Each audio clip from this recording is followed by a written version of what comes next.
Denis, boa noite, boa tarde. Boa noite. Boa noite, boa tarde. É, Pedi a você para se apresentar, né? Porque eu até conheço você um pouco, mas os demais não conhecem, principalmente profissionalmente, né?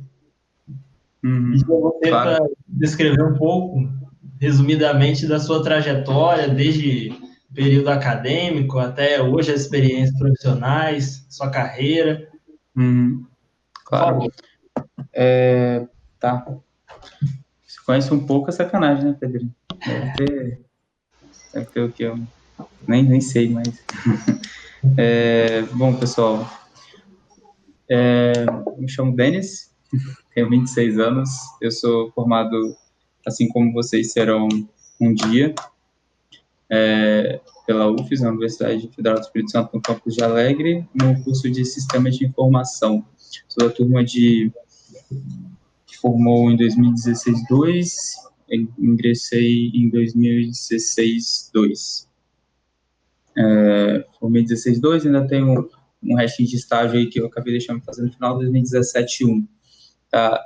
Boa parte dos professores que estão lá no departamento eu ainda conheço, alguns acho que acredito que sejam novos. Hoje eu já conheço bem poucos alunos, antes eu conhecia praticamente o departamento inteiro. Ocorreu de eu participar de várias coisas acadêmicas, eventos e monitorias e outras coisas, então eu tinha bastante contato. Hoje já é um ciclo que se renova, que bom que se renova, né, que senão significaria que os alunos não estão formando, mas, assim, hoje eu já não conheço tantas pessoas, tantos alunos mais. É isso, atualmente eu trabalho na área de dados, na área de analytics, que é o que a gente chama eu exerço um papel que a gente chama de data engineer, né, engenheiro de dados. Dentro da área de analytics a gente tem três vertentes: a área de ciência de dados, engenharia de dados, engenharia de machine learning e talvez aí uma pessoa analista de BI. Eu sou a figura, um quarto papel, sou a figura que exerce o papel de data engineer e engenheiro de dados. Atualmente eu trabalho na cervejaria Ambev, acredito que todo mundo conhece a Ambev. Anteriormente eu tive uma experiência, alguns anos na IBM, alocado dentro da Vale, a mineradora Vale, anteriormente Vale do Rio Doce, né? E o meu primeiro emprego na área foi na QI ao Cubo, uma consultoria de dados, sempre seguindo nessa área de dados mesmo. Ok.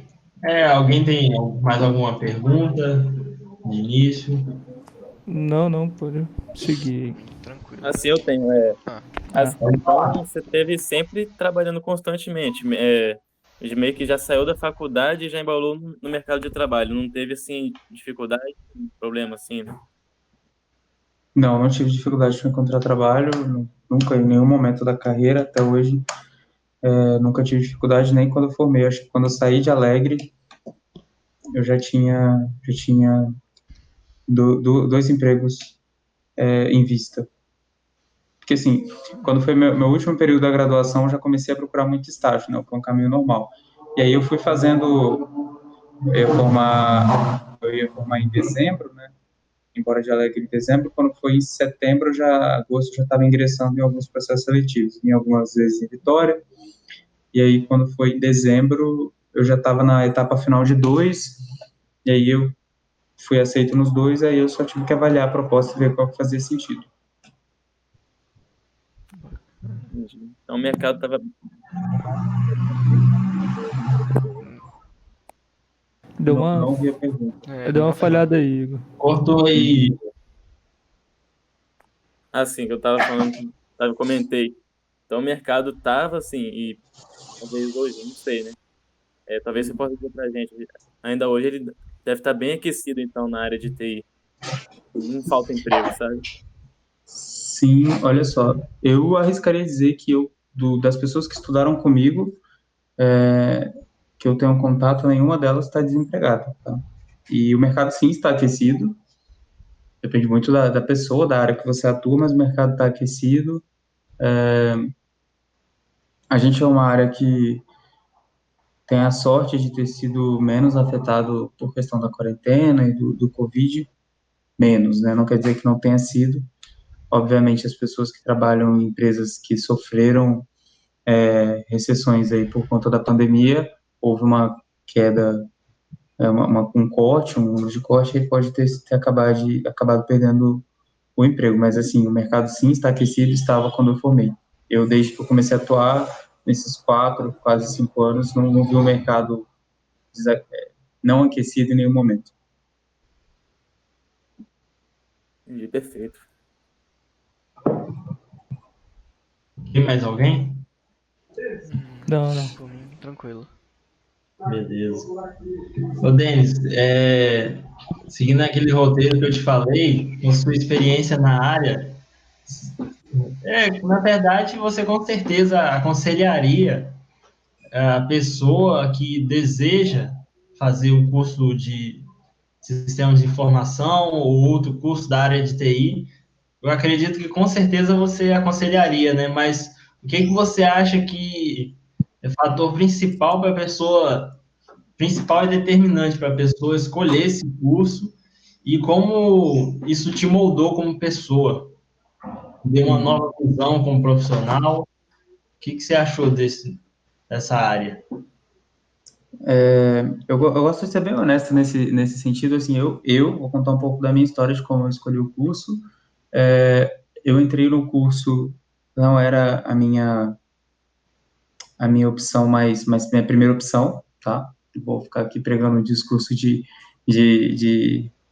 romântico em relação com a área, porque no início eu não tinha, mas eu também não era uma pessoa que tinha muita noção, não tinha muita influência na minha família para a área de tecnologia, mas eu sempre fui uma pessoa muito apegada à tecnologia, a entender o que tinha de mais moderno, quais eram as últimas tecnologias, as últimas coisas feitas, qual era o celular de última geração, qual era a forma correta de fazer isso no computador, a forma mais performática, mais otimizada. Assim, eu escolhi o curso, escolhi a graduação, porque eu achei que fazia algum sentido pela área afim. Eu já era uma pessoa que tinha uma certa afinidade com exatas, eu gostava muito de tecnologia, eu sabia, tinha um feeling de que o mercado era bom para a área de TI, e eu escolhi essa área não exatamente por influência familiar. Eu digo isso porque tem muita gente que os pais já são programadores, ou os pais já têm uma função na área de TI desde antigamente, não foi o meu caso. Mas assim que eu entrei, eu comecei a perceber que aquilo ali era algo que eu gostava. Houve um momento no começo do curso, sim, que eu não estava acostumado com o ritmo ainda, mas depois, acredito que por volta do terceiro, quarto, quinto período, eu tive minha confirmação, eu peguei o tranco e dali em diante foi só alegria, né? Não quer dizer que não teve sofrimento, mas assim, o resultado foi muito bom. A quem tem interesse de entrar, eu aconselho muito. Essa foi até uma conversa que eu tive com uma pessoa da área recentemente, e essa pessoa, essa pessoa e mais um terceiro amigo nosso falando sobre um curso que ele deveria fazer, ele estava pedindo a nossa opinião, eu sugeri que ele fizesse algum curso na área de computação, seja ele ciência da computação, sistema de informação ou engenharia da computação. E a pessoa disse que a outra pessoa da área falou, eu não recomendo esse curso, eu me arrependi de ter feito, mas assim, é um curso que você cria as suas oportunidades. Obviamente, você pode pegar um momento que o mercado seja pouco aquecido? Pode. Assim, a gente tem o mal de entrar numa posição muito baixa, talvez, diferentemente de outras profissões como medicina, ou talvez alguns cursos de engenharia, você entraria muito, já recebendo um valor legal, já numa posição bacana. Na nossa área, às vezes a gente vai começar, mas às vezes a gente vai começar muito por baixo, e a gente tem a oportunidade de moldar a nossa carreira e fazer ela crescer. Aquela pessoa, na ocasião que eu estava conversando, é uma pessoa que tem mais tempo de área do que eu, e não cresceu tão rápido, ou assim, cresceu, mas não tão rápido, e ela não concorda muito com algumas coisas da área de TI.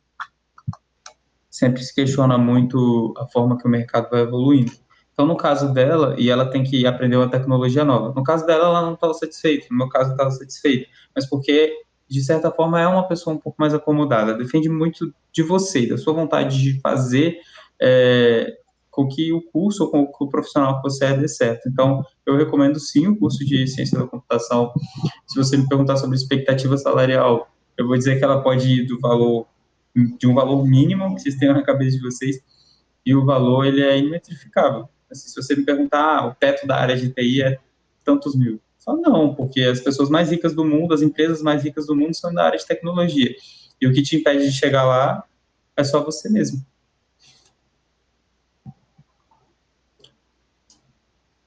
Respondi a pergunta, Pedrinho? Respondido. Alguém quer perguntar mais alguma coisa? Eu queria saber a sua opinião sobre uma pós-graduação, um mestrado, doutorado nessa área. Você acha que é interessante fazer? Você acha que o mercado está andando na linha de uma necessidade para pessoas com esse estudo a mais ou não? Você não vê assim? Eu tenho uma opinião sobre esse ponto que eu gostaria de compartilhar e não é só minha. Essa opinião eu já colhi de diversas pessoas da área de dados ou da área de tecnologia, e a minha visão ela mudou também com o decorrer do tempo. Quando eu me formei, eu tinha uma visão de que eu iria fazer um mestrado e na sequência um doutorado e seguiria dentro da área acadêmica. Eu tinha muita vontade de ensinar, eu gostava de ensinar, ainda gosto, tanto que eu estive em diversas monitorias durante a graduação, porque era uma coisa que eu gostava de fazer, ensinar. Mesmo que eu não estivesse fazendo isso bem, eu procurava evoluir e dar o máximo para que aquilo ali estivesse sendo passado para o aluno. Então, eu tinha uma visão que quando a pessoa falava para mim, a gente falava muito nos últimos períodos, o que você vai fazer? Eu vou simplesmente ir no mercado de trabalho, eu não quero saber mais estudar. Eu falava, nossa, mas você não pretende nem fazer um mestrado, uma pós, um doutorado. Eu julgava a pessoa por conta disso. E a pessoa, não, eu simplesmente quero trabalhar.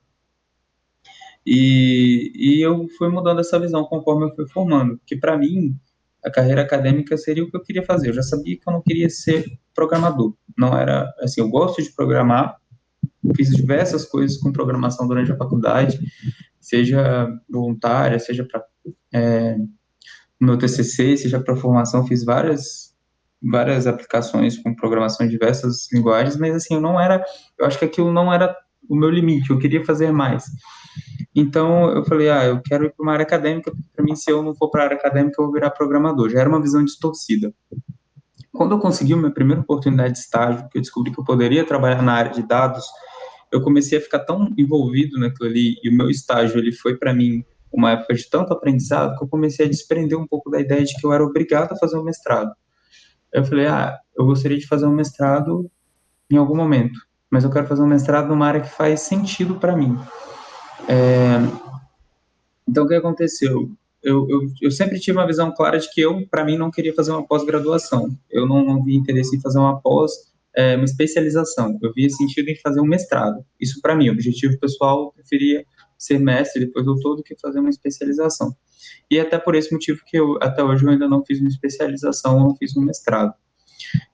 Recomendo para quem quer seguir na área acadêmica ou para quem quer se especializar. Eu só peço cuidado com uma coisa. Se você tem interesse de fazer o mestrado e seguir no mercado de trabalho e não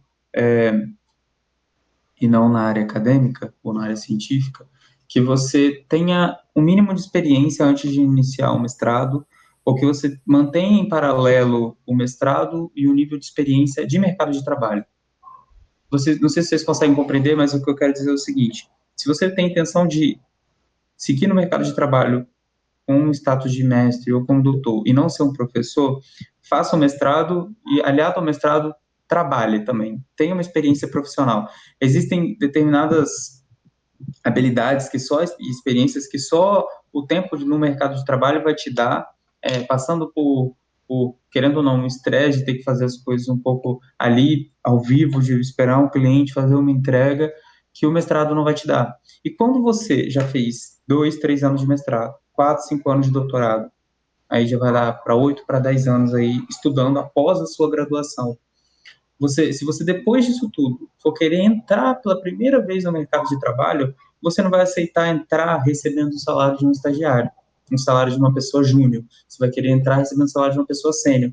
E aí você vai ter um conflito. Você vai querer entrar numa empresa recebendo o salário de uma pessoa sênior e a empresa vai falar, beleza, você tem um conhecimento, você tem a parte intelectual, mas você não é uma pessoa que criou casca de mercado.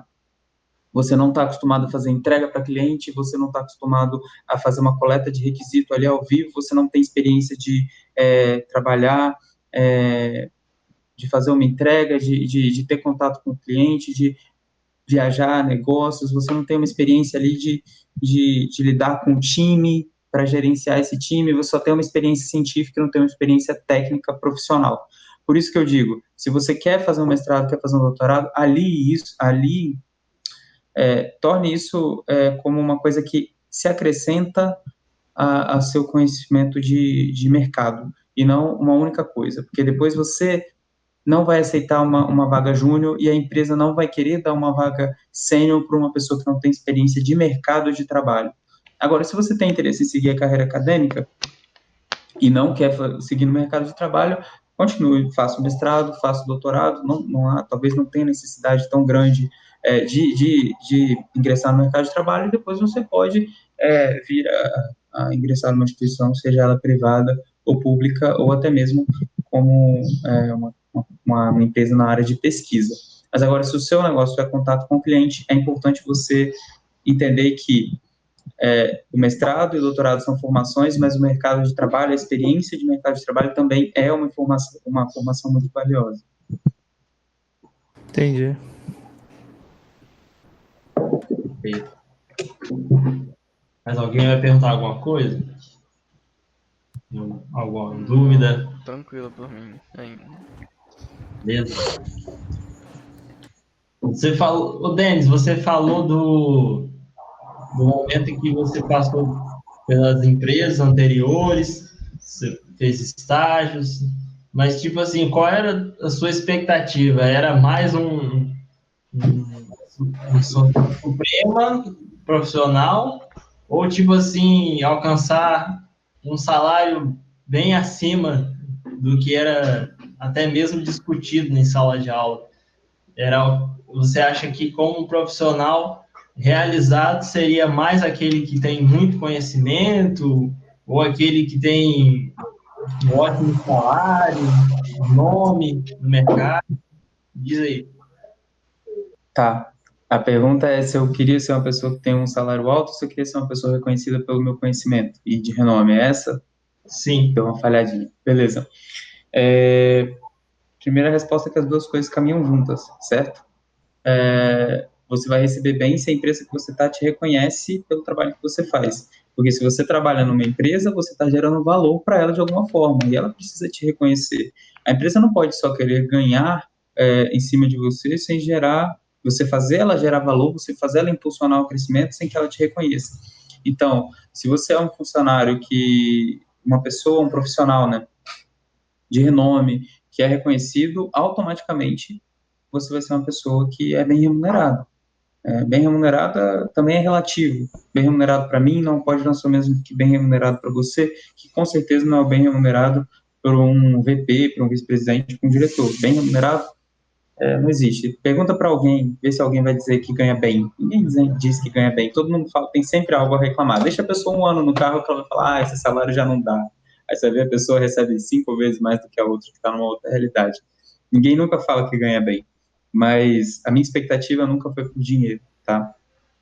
A minha expectativa era, de fato, ser reconhecido por fazer a transformação de tecnologia numa empresa que não tenha, por conseguir implantar uma cultura, conseguir ensinar as pessoas que estão comigo, que estão abaixo de mim hierarquicamente na empresa, era conseguir disseminar boas práticas e tudo aquilo que eu aprendi, o que eu acredito que faz sentido, e ser reconhecido por isso, ser reconhecido como bom profissional, do que ser lembrado quando alguma coisa é citada, do que ser bem remunerado.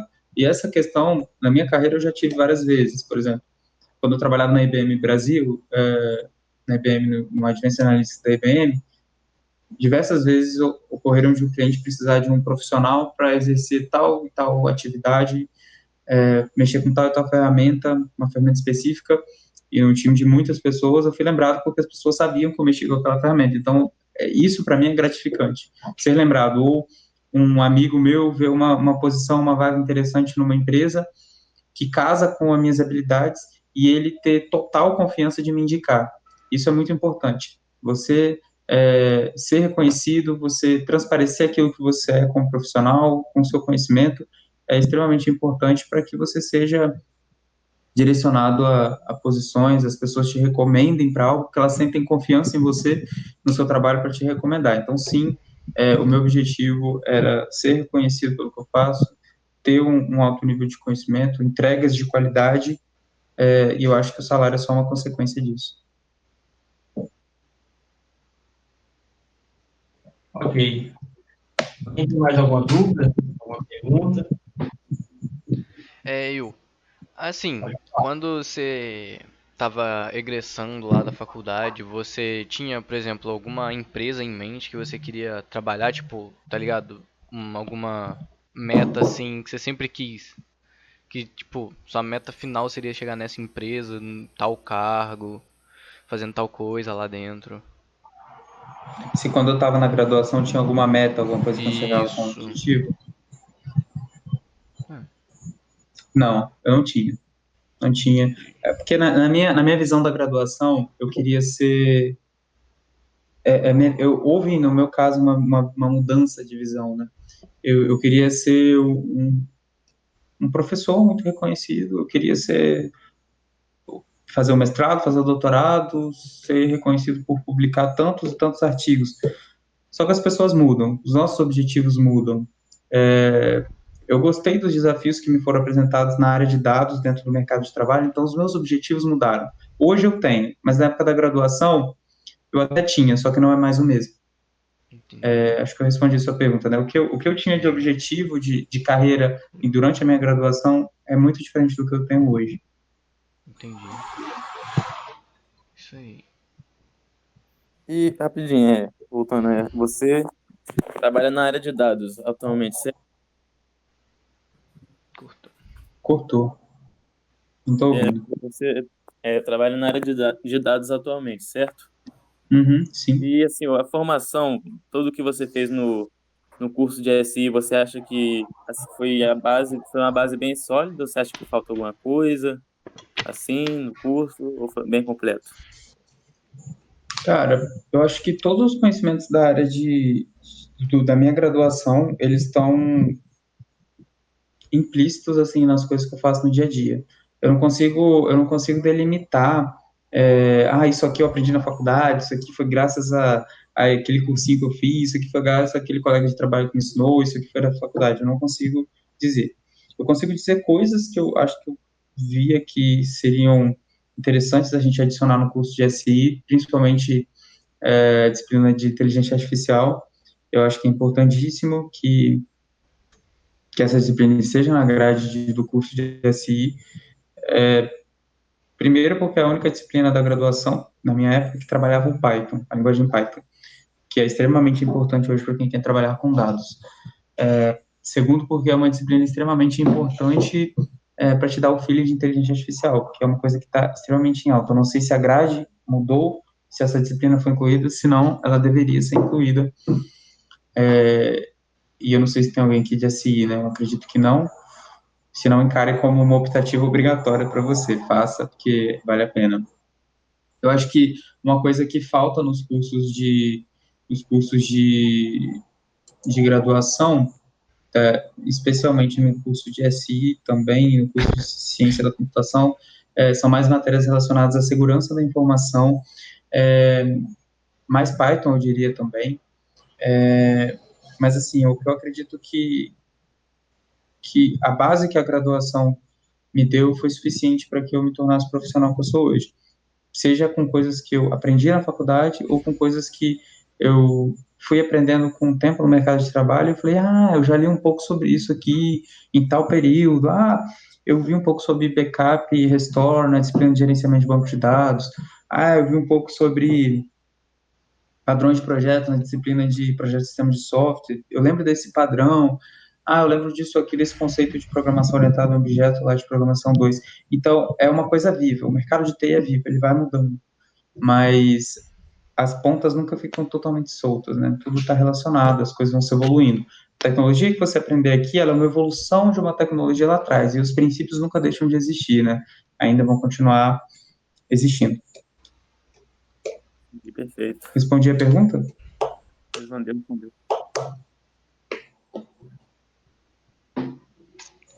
Mais alguma dúvida? Não. Beleza. Mas eu queria perguntar a você se em algum momento você se viu defasado como profissional. Por exemplo, o cargo que você tanto queria e na empresa que você tanto queria, mais ou menos. Se faltou para você a qualificação necessária para entrar nessa vaga. Cara, isso no momento que eu saí da faculdade ou isso hoje, nos dias atuais, após eu ter me formado? Em algum momento da sua carreira.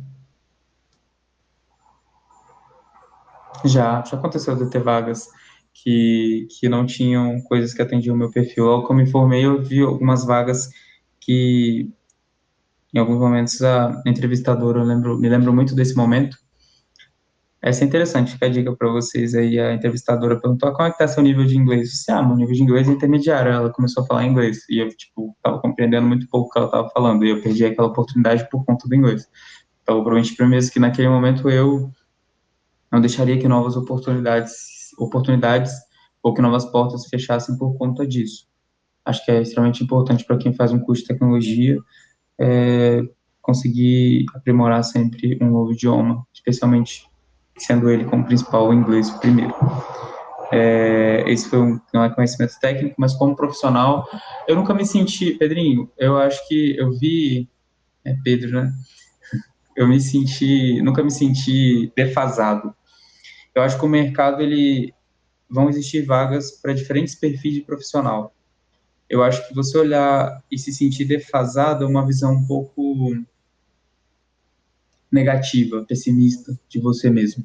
Porque existem vagas para diferentes tipos de profissional. Talvez você não seja aquele tipo de profissional daquela vaga, mas em alguma vaga você vai se encaixar, sabe? Você olhar para uma vaga, isso não cola muito bem na área de TI, porque a área de TI, ela evolui todo dia.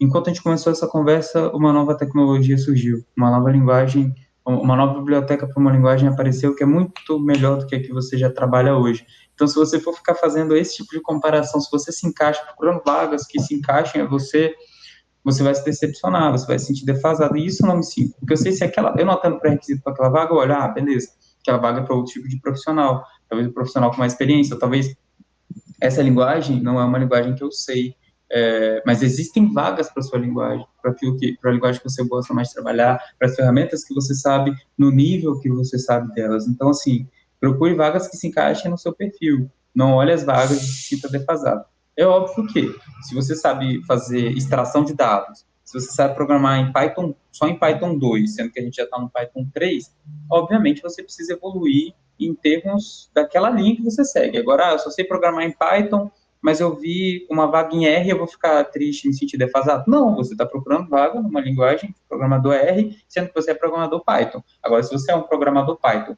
está vendo que o mercado está evoluindo para o Python 3 e você só sabe Python 2.7, aí você realmente, não é que você esteja defasado, mas significa que você precisa reforçar seu conhecimento naquilo ali.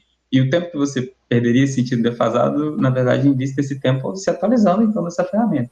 Escolha as ferramentas que você vai trabalhar e se mantenha atualizado nelas. Não ache que você vai abraçar o mercado de TI todo, porque você não vai conseguir, porque é muito grande.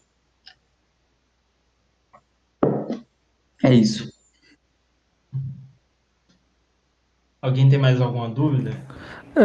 Com relação às linguagens, né, que você disse, você vê alguma como essencial saber, ou alguma mais importante que a outra, ou algo do tipo? Com as perguntas com as respostas que eu fui dando, qual linguagem vocês acham que eu vejo como mais importante para quem quer trabalhar com dados? Ou até com programação? Voltei a pergunta. O Python, né, que você comentou? A gente realmente, e eu não sei o que estou falando, vocês podem pesquisar. Tem linguagens que são essenciais para quem quer desenvolver aplicativos, importante saber Java, importante saber se você é desenvolvedor iOS, importante saber Swift, está muito em alta para quem programa. E as tecnologias, né, que nem sempre tudo é só programação, é muito importante você entender das ferramentas. Para quem quer ser um desenvolvedor web, entender de C#, entender desenvolvedor desktop, entender um pouco de C#, de Java, para quem quer ser um desenvolvedor web, entender de React, e dessas outras linguagens que eu já não tenho mais contato com a parte de desenvolvimento web. que eu nem sei mais quais são, porque muda muito. A última vez que eu aprendi ainda estava no Angular, sei lá quanto, o Angular 4, acho que eu deve ter um novo Angular aí. Mas eu diria que a linguagem para quem quer trabalhar com dados mais importante seria o Python. Linguagens essenciais que você precisa aprender, que são base para muitas outras tecnologias. Se vocês quiserem anotar aí na colinha, C, né? C++, que é base, Java, Python. Python ele tem uma vertente muito diferente do C e do Java. É uma coisa um pouco mais, uma pegada um pouco mais diferente. Recomendo que vocês façam, na verdade, para vocês é obrigatório, já uma segunda optativa que eu sugeriria para o pessoal de SI, que é a disciplina de linguagens de programação. Ela pode não te ensinar a programar em todas as linguagens, mas ela vai te dar abrir sua visão para um mundo de linguagens, e você vai conseguir entender onde que cada linguagem de programação se encaixa, em quais contextos, como se ela funciona de forma estruturada, se é orientada à implementação, se é orientada ao objeto, o que é importante. Essa disciplina eu recomendo fazer porque é bem interessante. E então é isso, assim, não existe uma linguagem de programação mais importante. As linguagens do momento, né, as palavras da moda, seria Python, Java, tem noção de HTML, CSS, PHP, C Sharp, esse tipo de coisa.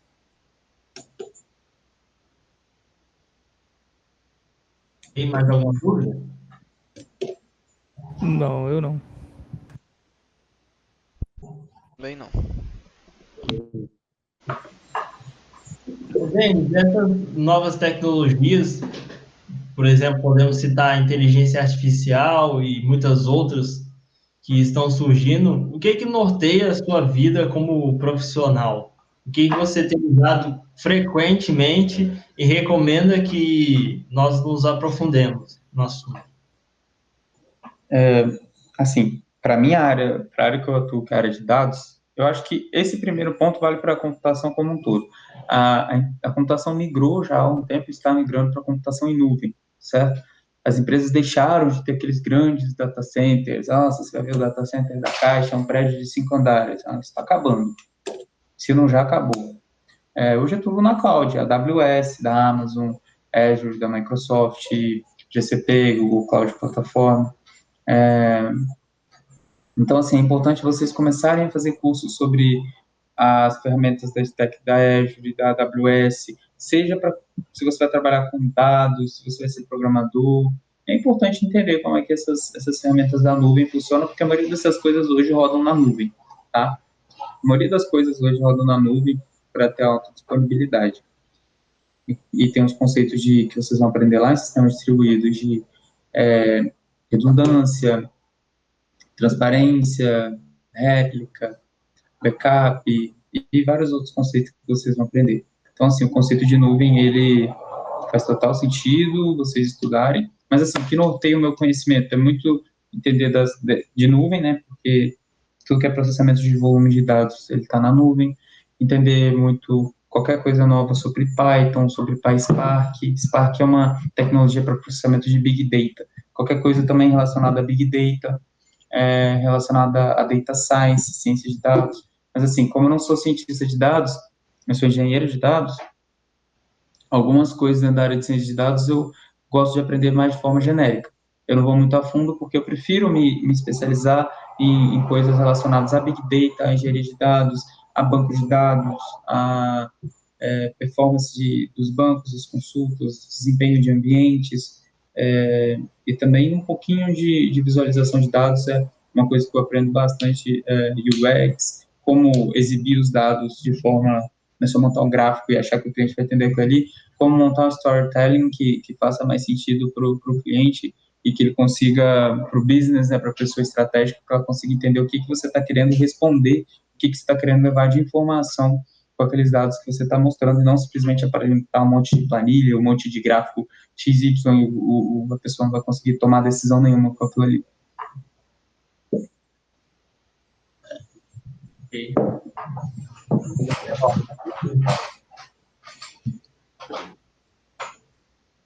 Não, eu não tenho não. Sobre isso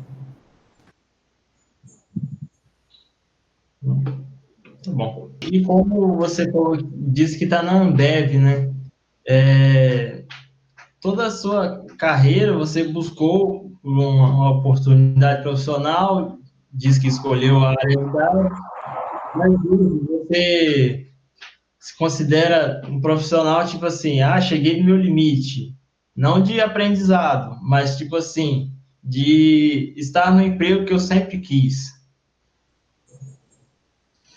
Cara, eu gosto da companhia, tá? Eu gosto de trabalhar na Ambev. Hoje estou feliz aqui. Eu acho que eu tô longe de chegar ainda no meu limite. Aqui dentro da companhia eu tenho muitos planos, muitos sonhos aqui dentro. Eu acho que tenho um sonho de me tornar, inicialmente, um sonho de curto prazo, arquiteto de dados, que é uma pessoa que tem uma visão um pouco mais política, um pouco mais voltada para o compliance, né, para garantir que as pessoas estão desenvolvendo soluções que estão dentro do que a arquitetura está dizendo, soluções bem estruturadas, o guardião, né, das boas práticas. Depois disso, eu tenho um interesse de ir crescendo, me tornar uma pessoa.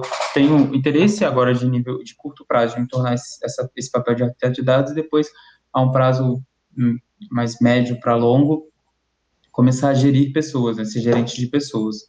Eu tenho muito interesse em lidar, ter um time de baixo. Já tem algumas pessoas que respondem para mim hoje na posição que eu estou, mas eu gostaria de ser gerente de pessoas também. Então, assim, eu estou longe de cumprir os meus objetivos de carreira, mas não me vejo saindo hoje da Ambev, porque eu tenho alguns sonhos aqui dentro da companhia e objetivos que eu gostaria de alcançar, e os princípios da Ambev também casam muito com algumas coisas que eu penso.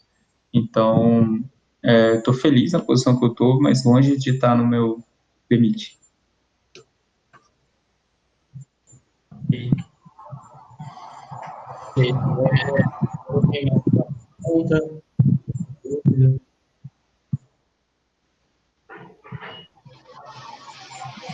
E tá tranquilo, tá show. Eu queria perguntar para você uma pergunta que não tem muito a ver com a área, mas sobre uma opinião pessoal. Eu acredito que seja mais pessoal isso.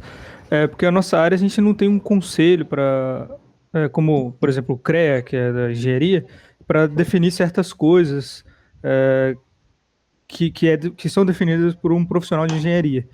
E o que você acha sobre isso, de a gente não ter um conselho para determinar algumas normas assim para nossa Eu área? acho, eu acho muito ruim, tá? Eu acho que deveria existir esse conselho.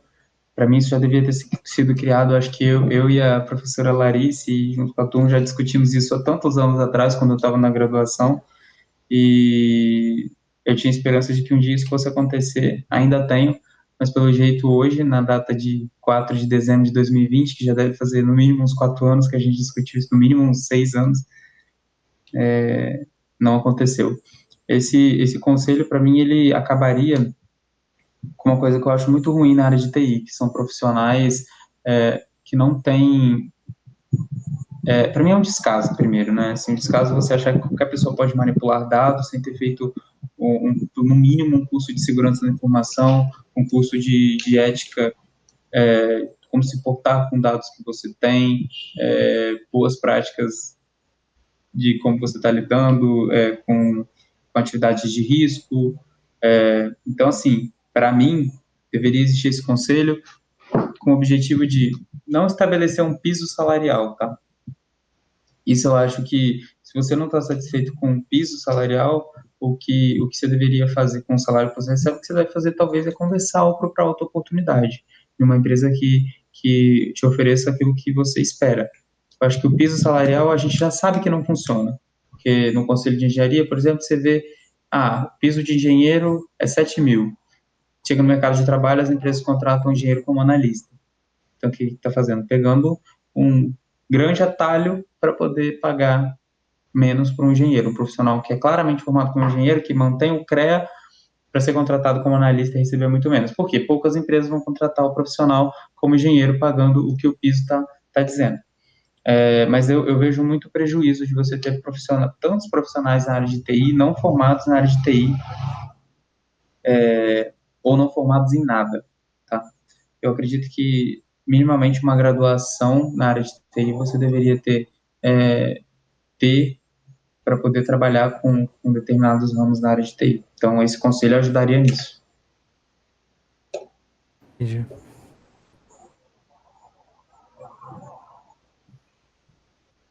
Ok? Ok. Essa pergunta eu acho até interessante, porque ela divide opiniões, né? Nós fizemos uma outra entrevista e o entrevistado respondeu uma coisa totalmente diferente, tipo assim, acha meio que desnecessário, que ainda mais que, né, depois de tanto tempo, para que fazer isso agora? Meio que se acomodou, sabe? Tipo assim, as pessoas não, os programadores, os profissionais da área de TI, muitos deles tinham É, isso em cultura, e, por exemplo, eu não quero terminar a graduação, eu só quero fazer um cursinho leve, eu gosto da área, vamos supor, de desenvolvimento, mas eu não tenho vontade de ficar numa sala de aula por tanto tempo, entendeu? Por isso que é tão interessante ouvir a perspectiva de outras pessoas. eu não concordo muito com sindicatos, por exemplo, mas um conselho da área eu realmente acho que deve existir, pelos motivos que eu falei mesmo. Gente, a computação está envolvida com coisas que têm mais risco do que se pode imaginar. Por exemplo, se você tem uma empresa do ramo financeiro cuidando do dinheiro das pessoas, que não existe minimamente segurança da informação, você corre o risco de ver seu dinheiro sumir para conta de alguém, sofrer cyberataques. A segurança ela está ligada com muita coisa. Vazamento de informação sensível. Pensa comigo. A gente viu no ano de 2019, mais exatamente no dia 20 de janeiro de 2019, uma barragem se romper. Na época eu trabalhava na Vale. Se romper em Brumadinho e tirar a vida de 200 e tantas pessoas. Naquela ocasião foi comprovado um crime ambiental e um crime contra mais de 200 vidas ali que poderia ter sido evitado, talvez, se tivesse uso de tecnologia. Assim, eu não tenho propriedade para dizer que a gente... Eu não tenho propriedade para dizer que a gente teria tecnologia ali e iria evitar aquele acidente. Mas pensa se existissem sensores ali que medissem o grau de tremor que a Terra faz. Eu esqueci a palavra. Tem uma palavra específica. Mas, enfim, que medisse o quanto ali o solo está oscilando, o quanto de tremor que está tendo ali, as oscilações. Você conseguiria agir de forma preventiva para tirar aquelas pessoas daquela região. Então, assim, se tivesse uma tecnologia aplicada ali e aquela tecnologia falhar, se você não tivesse um profissional adequado para mexer naquilo ali, uma pessoa que nem é formada na área, às vezes que está começando a trabalhar, aquele erro podia custar a vida de muitas pessoas. Então, não ache que a computação, ela não significa nada em termos de que qualquer profissional pode exercer aquilo ali. Não, você pode ter profissionais que um erro deles, por uma falta de um descuido, um erro de ética, ou seja, mesmo de falta de conhecimento das boas práticas que você tem que ter de teste, ou das boas práticas que você tem que ter de sigilo da informação ou de codificação, pode custar coisas assim inimagináveis, dinheiro, vazamento de informação sigilosa e até vidas.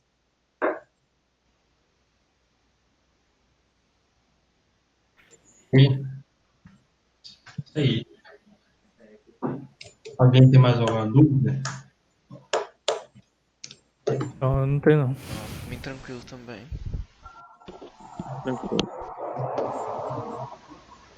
Não entendi, não. Tranquilo, todo mundo não tem não. O áudio do Igor cortou um pouco, mas ele falou tranquilo. A Tá. internet aqui hoje não tá das melhores.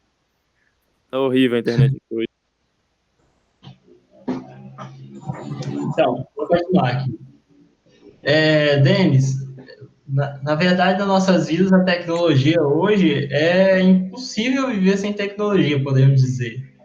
Mas até onde você acha que a tecnologia está presente nas nossas vidas? Por exemplo, nós temos nanotecnologia, temos muitas outras tecnologias que nos permitem facilidades, né, mais comodidade, mas até onde você acha que nós podemos permitir, mesmo olhando com a nossa visão de profissionais da área? Vou dar um exemplo prático. Para mim, o limite da tecnologia é, por exemplo, eu não curto muito o robô aspirador. Eu estou aqui na casa da minha amiga, tem um robozinho aqui que aspira a casa sozinho. Eu ainda acho melhor eu pegar e varrer a casa. E se eu quiser, eu uso o aspirador de pó eu mesmo e passo em alguns lugares. Para mim, esse é um limite claro. Eu acho que quando você tem tecnologia fazendo coisas que normalmente o ser humano faz e tem aquele olhar mais humano, realmente não, às vezes não faça muito sentido. É importante lembrar que a tecnologia nunca vai suprir o olhar humano, né? Falar, nunca vai tirar aquele toque, aquela percepção, aquela inteligência que o ser humano tem. Detalhe, O detalhe, conseguir chegar no detalhe, exatamente. Mas, em alguns casos, ela pode ser muito útil, né? Então, eu estou tentando lembrar outro exemplo aqui enquanto estou falando, esse exemplo do robô aspirador, tipo de coisa que gente, eu nunca vou ter. Já teve discussões entre eu e os meus amigos, eu nunca vou ter um robô aspirador. Eu prefiro eu mesmo pegar e varrer a casa, ou uma pessoa varrer, que não seja eu, ou que seja outra pessoa que está limpando, porque você consegue limpar direitinho, tranquilo, coloca um fone no ouvido, vai lá e varre, eu passo um aspirador. O robôzinho eu já não acho muito interessante. Tem outros casos também, assim, coisas práticas que talvez a tecnologia tire. Uma coisa que é legal o ser humano fazer até pelo dia a dia. Uma coisa interessante que, né, é um pouco mais conceitual, né? Quando você está com seus amigos, pessoas que às vezes você não vê há tanto tempo, com a sua família, e você deixa de conversar com eles para ficar ou em alguma rede social, ou em algum WhatsApp ali conversando com outras pessoas que nem estão ali. Isso é uma coisa muito grave também, do meu ponto de vista. É uma coisa que eu tenho tentado não fazer. E evito mesmo de ficar muito no WhatsApp ou mandando muita mensagem enquanto eu estou com pessoas ali que eu poderia estar interagindo fisicamente e conversando. A pessoa se sente muito melhor de você estar dando atenção a ela. E uma coisa que eu tenho me incomodado muito nos últimos anos é com o excesso de notificação que eu recebo de tantas coisas. Eu estou no trabalho, estou recebendo milhões de notificações no WhatsApp, no Facebook, no Instagram, Twitter. Então, uma coisa que eu tenho feito é desabilitar a notificação de muita coisa. Acho que as únicas notificações que eu estava recebendo são as do WhatsApp. Ainda assim, porque às vezes tem algum assunto de trabalho, algum gerente. Opa. Travou dele, acho que ele caiu. Eu deixo a notificação desabilitada, mas em geral eu até prefiro desabilitar as notificações porque elas me tiram um pouco de mim e fazem eu prestar atenção em celular e outras coisas. Perfeito. Alguém tem alguma dúvida, alguma pergunta queira fazer? Não, eu não tenho não. Perguntar uma coisa, já que ele entrou nesse assunto, que a gente entrou nesse assunto de, por exemplo, do robozinho lá limpando a casa, é mais coisa de automação. Qual a sua opinião sobre, por exemplo, inteligência artificial? Mais nesse nicho de extremidade, até onde você acha que chega, assim? Qual a sua opinião sobre também o assunto? Tal. Olha, eu estava assistindo um curso esses dias falando sobre os níveis de inteligência artificial, né? Acho que é legal você entender quais são os níveis de inteligência artificial e alguns a gente nem alcançou ainda. Mas é interessante falar que a parte da inteligência artificial que eu mais curto não são os robôs. Os robôs são as onde a gente tem algoritmos de inteligência artificial, algoritmos de machine learning ou a parte de rede neural, né, está tudo dentro da inteligência artificial, tomando cada vez mais espaço para coisas rápidas, tipo desbloquear o celular, lendo o rosto. Isso para mim são coisas, avanços que eu acho fascinante. O exemplo de onde a inteligência artificial pode chegar, ou o machine learning, é você ter algoritmo que está lendo. Pensa que as recomendações que o Netflix te dá de filmes para você assistir é um algoritmo te recomendando o que ele acha que você vai gostar, com base em muitas coisas que você nem sabe. Nas coisas que você assistiu, no gênero, aí ele vê qual gênero em comum que aquilo ali tem, qual época do ano que tá, essa época do ano, você acha que o Netflix está te oferecendo filme de Natal, por acaso? Não, está te oferecendo filme de Natal porque ele sabe se você já assistiu ou não filme de Natal, qual gênero. Às vezes você gosta de terror no Natal, ele vai te oferecer um filme de terror, ele já conhece a história, ele já sabe qual época do ano você tá, ele já sabe qual estilo de filme, de qual país você assiste. Esse é só um exemplo, tá? Todas essas plataformas têm. O Spotify também, quais músicas você acha que ele te oferece? Ele te oferece músicas dos gêneros que ele acha que você vai gostar. Esses dias eu vi um gênero lá no Spotify, assim, músicas que você provavelmente vai gostar. Tipo, como que ele sabe que eu vou provavelmente gostar? Porque existe uma inteligência artificial ali tomando essas decisões. E a gente vê isso no dia a dia hoje, tá? A gente tinha um projeto na Vale muito interessante, que ele previa quando que com dados históricos, ele previa quando que um equipamento ia quebrar, e quando esse equipamento chega a quebrar, a linha de produção daquela máquina para por tantas horas, 5 horas, até que venha uma equipe preditiva, inspecione, depois traga o equipamento certo para consertar. Hoje não. Hoje a gente já tem um algoritmo que prevê quanto tempo de vida útil que ele tem, e quando ele fala, olha, ainda vai durar mais 100 horas, ou ele, tipo, daqui 100 horas esse equipamento vai quebrar. Que tal vocês irem lá olhar? Mas ele não fala isso para um humano.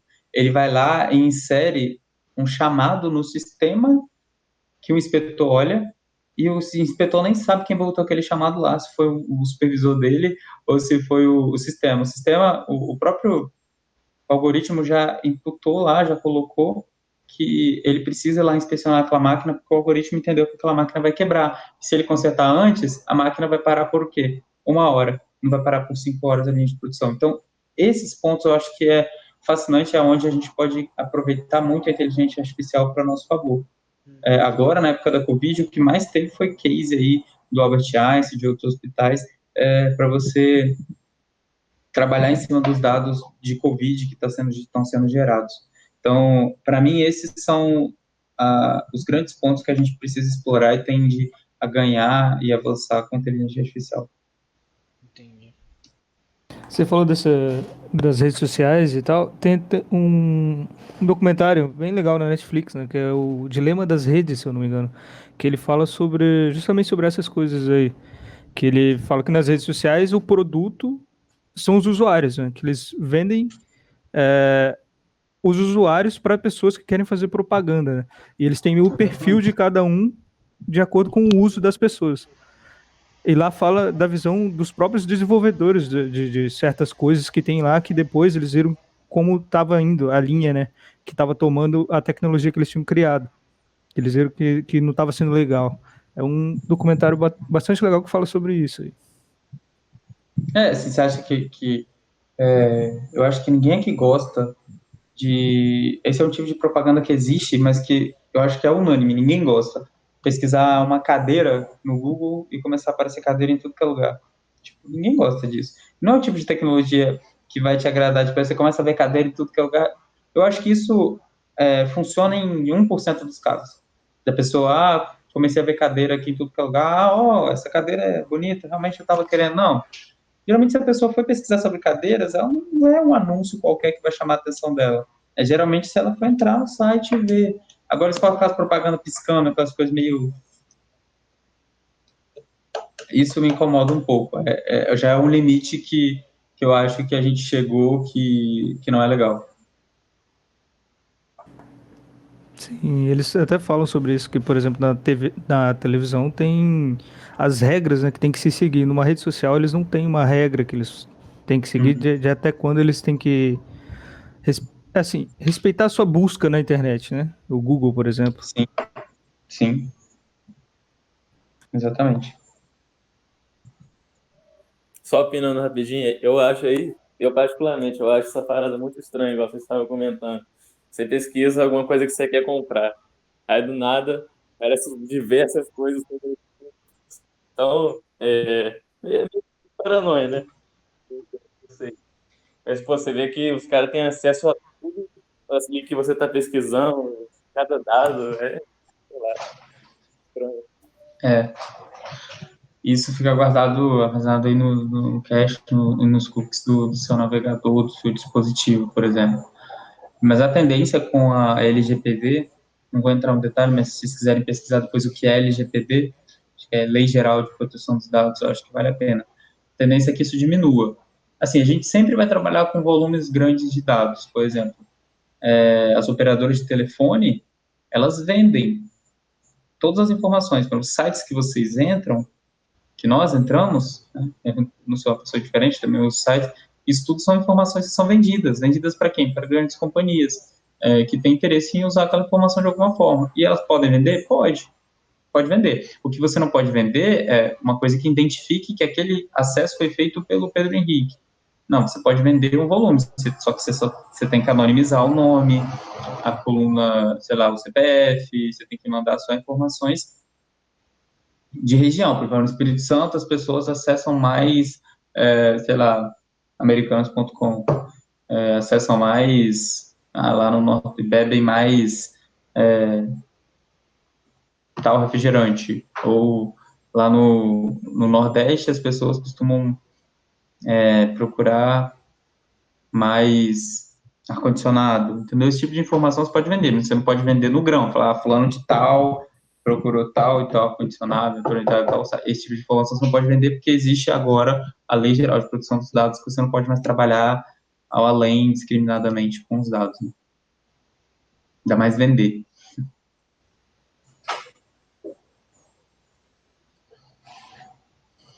Entendi. Ok? Alguém tem mais alguma dúvida? Não. Aqui dá tranquilo.